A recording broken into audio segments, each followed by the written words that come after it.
Ngayon ay pag-uusapan po natin dito ang isang balita na maaaring magpabago sa ating pananaw pagdating po sa ating mga desisyon sa buhay at sa ating mga pinansyal na prioridad or financial priority. Yan, sabi po dito sa title ng ating balita dito ay Pundit says XRP will be the biggest missed opportunity of our lifetime. Ayan, biggest missed opportunity of our lifetime. Alam nyo ba na ayon po sa mga obserbasyon sa market, ang mga tao ay mas handang gumastos ng malaki para sa mga bagay na nakikita ng iba kaysa sa mga bagay na magbibigay sa kanila ng tunay na kalayaan sa hinaharap? Isa pong napakainit na usapan dito ang kumakalat ngayon dito sa mundo ng digital assets matapos pong sabihin ng isang pundit dito na si Ana. Ayan po siya. Ayan. Matapos po niyang sabihin na dito or matapos po siyang mag-post dito na si XRP ang magiging biggest missed opportunity of our lifetime o ang pinakamalaking pagkakataon na palalampasin ng ating henerasyon. Yan, at marami po ang nagkagulo dahil dyan. Ngayon ay hindi po ito tungkol sa charts o technical analysis. Ito po ay tungkol sa ating mindset. Yan. Bakit ang isang tao ay kayang maglabas ng milyong-milyong piso para sa isang luxury truck o bakasyon, pero natatakot pong maglagay ng kahit maliit na halaga sa isang asset na may potensyal na baguhin ang takbo ng kanilang buhay? Yan, ayon po sa ating balita dito, ang usapin dito ay hindi po tungkol sa kung may pera ba ang mga tao, kundi kung saan nila ito pinipiling ilagay. Yan po ang siyang ating pag-uusapan sa balita dito. At simulan po natin sa argumento ni Ana. Yan, ang priority over income. Sa usaping ito ay nagsimula po ito sa isang post ng crypto enthusiast na si Ana. Yan, basahin po natin yung kanyang aktual na sinabi dito. XRP will the biggest missed opportunity of our lifetime. People will spend $100,000 on a soap-up pickup truck just to show off. Yet they are unwilling to invest $1,000 in an asset that could transform their family's future.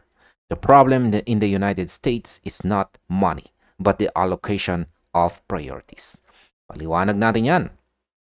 Napansin po ni Ana ang isang pattern na ugali ng mga tao, lalo na po sa United States, maging dito na rin sa Pilipinas, na makikita rin natin dito. Yan, sa hindi lamang dito sa United States, gaya ng aking sinabi kanina, ay maging dito sa Pilipinas ay maraming ganyan na rin na ugali ng mga tao. Ang hilig po ng mga tao na gumastos ng maluwag para sa appearance o para magmukhang mayaman. Nakita niya ang kaibahan ng isang taong kayang bumili ng isang soap-up pickup truck sa halagang $100,000 para lamang daw mag-show off o magpasikat. Kumpara po sa reluctance o pag-aalinlangan ng mga taong ito na mag-invest ng kahit $1,000 lamang sa isang asset gaya ni XRP. Ayan, marami pong nag-agree dito. So true, sabi ni Scott. Ayan, ang core claim po ni Ana ay napakalinaw. Ang problema ay hindi ang kakulangan ng pera, kundi ang allocation of priorities. Sinasabi niya na ang karamihan sa atin ay may kakayang mag-invest, pero mas pinipili natin ang panandaliang utility at ang atensyon na nakukuha po natin mula sa mga material na bagay. Kaya sa aking opinion ay napaka-powerful po ng puntong ito ni Ana. Kung iisipin po natin gaano karaming beses na tayong nakakita ng mga kakilala natin na kumuha ng bagong sasakyan o kumuha ng pinakabagong iPhone na hulugan. Pero kapag tinanong mo tungkol sa pag-i-invest sa crypto o kay XRP, ang sagot ay wala akong pera o masyadong risky yan. Dito po natin makikita na ang risk ay relative. Para sa kanila, mas safe na gastusin ang pera sa isang bagay na nagdi-depreciate o bumababa ang halaga agad paglabas po ng kasa. kaysa ilagay ito sa isang asset na may asymmetric upside o yung pwedeng lumipad ang halaga sa hinaharap.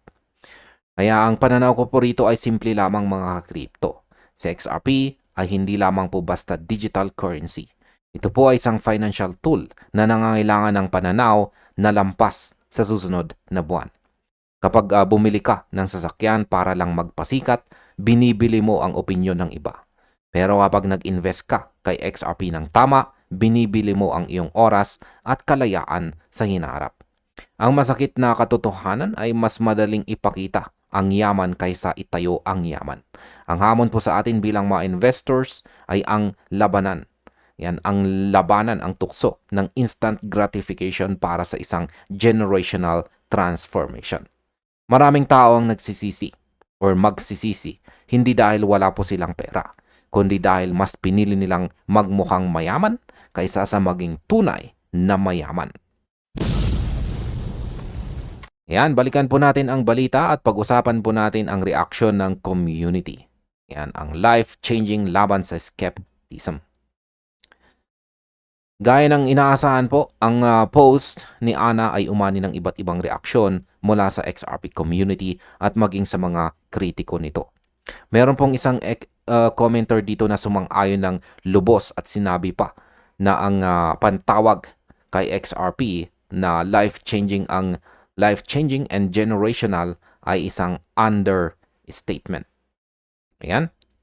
O understatement o kulang pa na paglalarawan sa tunay na potensyal nito.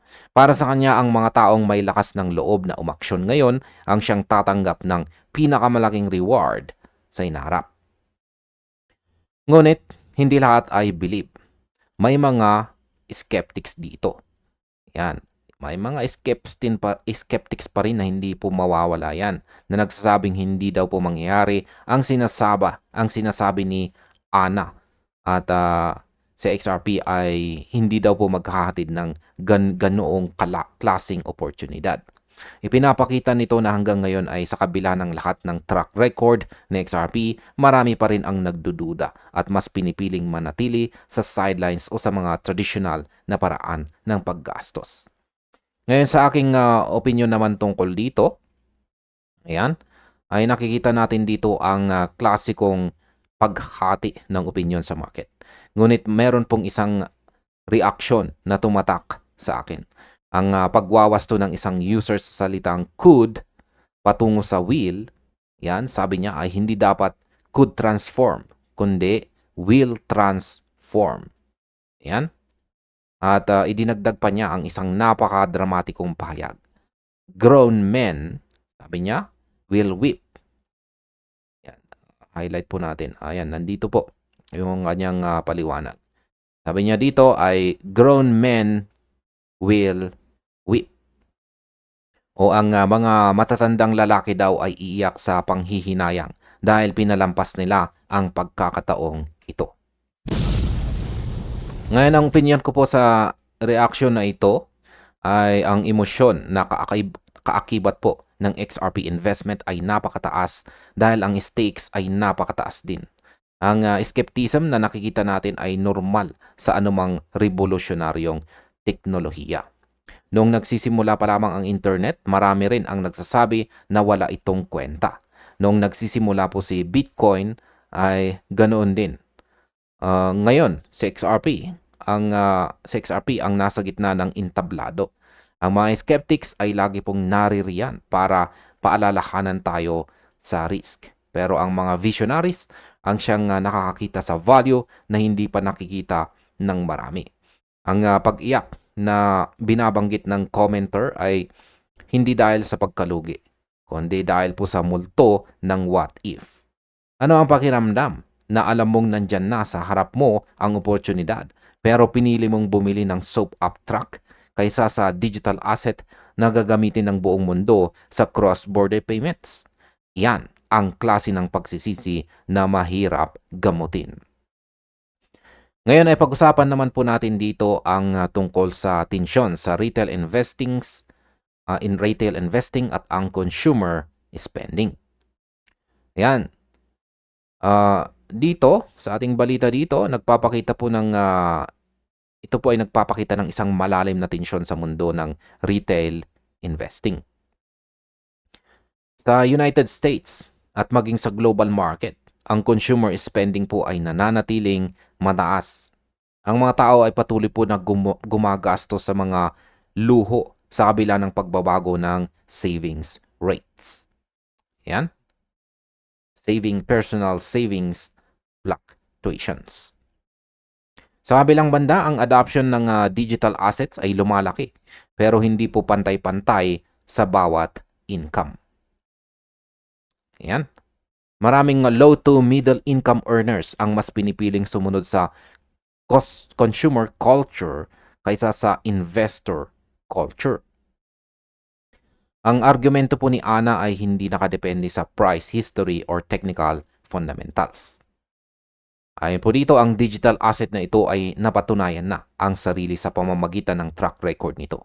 Ang tanong na lang ay kung ang mga investors ba ay may sapat na vision para makita ito bago maging huli ang lahat. Sa aking opinyon, napakahalaga po ng bahaging ito. Ang tensyon sa pagitan ng spending at investing ay isang mental game. Sa bawat piso na nilalabas po natin, mayroong opportunity cost. Kahit bibili ka ng kape sa Starbucks araw-araw, ang cost po niyan ay hindi lang ang presyo ng kape, kundi ang potential value ng perang yan kung ininvest mo kay XRP sa loob ng 10 taon. Kaya masasabi ko po sa consumer culture na binabanggit ay ito ang pinakamalaking hadlang sa pagyaman ng karaniwang tao. Pinaniniwala tayo ng lipunan na kailangan nating magkaroon ng pinakamagandang gamit para maging successful. Pero sa mundo ng crypto, ang tunay na success ay invisible sa simula. Hindi po yan nakikita. Ang ating XRP wallet ay hindi natin pwedeng iparada sa labas ng bahay para makita ng kapitbahay natin. Hindi gaya ng isang pick-up truck. Dahil dito maraming tao ang nawawala ng interest dahil wala po silang nakukuhang social ego boost. Pero pagdating ng panahon na si XRP ay naging pundasyon na ng global finance, ang ego boost na makukuha natin ay ang katotohanang hindi natin kailangang magtrabaho habang buhay. Ito ang the broader investment conversation. The broader investment conversion po pala. Yan. Ang pagpili sa pagitan po ng social validation ngayon o financial independence bukas. Huwag po tayo maging biktima ng invisible poverty kung saan may magagarang gamit ka nga pero wala ka namang assets. At ayan, balikan po natin ang ating balita kung saan ay ito na po ang aking kabuuang masasabi rito. Yan, ang mensahe po ni Ana dito ay isang malakas na wake up call para sa ating lahat. Ang United States man o ang Pilipinas, pareho lang ang hamon. Ang labanan, yan po ang labanan. Labanan po ang tukso ng paggastos para sa imahe at ang pagyakap sa disiplina ng pag-i-invest. Si XRP ay hindi lang isang coin. Ito po ay isang simbolo ng pagpili sa pagitan ng panandaliang saya at pangmatagalang kalayaan. Kaya suriin po natin ang ating prioridad. Ang pera ay nariyan. Ang pagkakataon ay nasa harap na natin. At ang teknolohiya ay napatunayan na po niya ang kanyang sarili. Ang tanging kulang na lang ay ang ating desisyon. Kaya wag po nating hayaang tayo ay maging biktima ng biggest missed opportunity of our lifetime. At ayan mga ka-crypto, hanggang dito na lamang po tayo sa video na ito. Marami pong salamat sa panonood.